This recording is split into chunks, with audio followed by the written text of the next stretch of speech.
விஜய், நாம் தமிழர். உங்க யார் ஆட்சி பண்ணா நல்லா இருக்கும்னு நினைக்கிறீங்க? திமுகவே கண்டினியூ ஆனா நல்லது, சந்தோஷம்.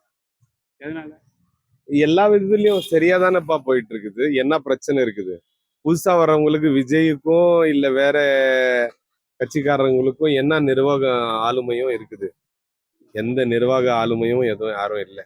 விஜய்க்கு என்ன தெரியும்?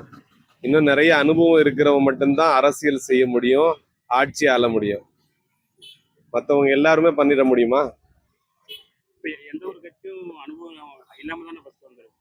அது ஆரம்பத்துல அவங்க அடிபட்டுட்டோம். இப்போ அதிமுக எத்தனை கட்சி இருந்தாலும் ஆரம்பத்துல அப்படிதான் வந்து. ஆமாப்பா, அவங்க எத்தனை வருஷம் அடிபட்டு இருக்கிறாங்க. அதுக்கப்புறமா தானேப்பா ஜெயிக்கிறதுக்கான வாய்ப்பும் ஈட்டினாங்க. ஆமா, பெருசா அவங்களால எந்த சாதனையும் இவங்க ஜெயிச்சாலோ ஜெயிக்கலனாலும் இவங்களால எந்த சாதனையும் பண்ணிட முடியாது. இவங்களுக்கு என்னது, எல்லாம் ஏற்றத்தாழ்வு எல்லாமே தெரியணும். அப்ப அதுக்கப்புறமா தானே ஜெயிக்கவும் முடியும்.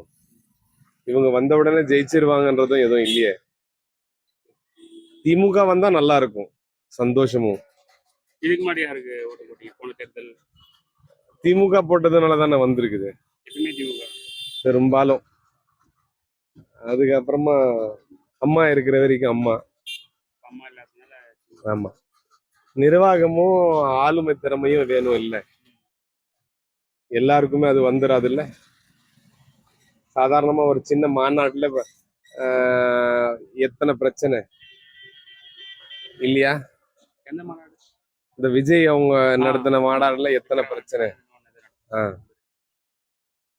அப்படி இருக்கும்போது உங்ககிட்ட ஆளுமையும் நிர்வாக திறமையும் நிறைய வேணும். போட்டோம் இன்னும் கொஞ்ச நாள்.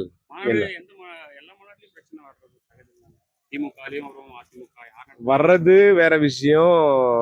இப்படி சேருங்க உடையறது, மத்தவங்க எல்லாமே எல்லா இடத்துலயும் கூட்டமும் வருது, இதுவும் வருது. எந்த மாநாட்டுல கூட்டம் கம்மியா இருக்குது?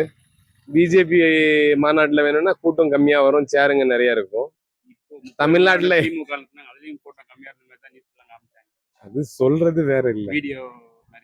கண்டிப்பா திமுக தான் ஜெயிக்கணும். திமுக ஜெயிச்சா சந்தோஷம். ஓகே, சரி, ஓகே.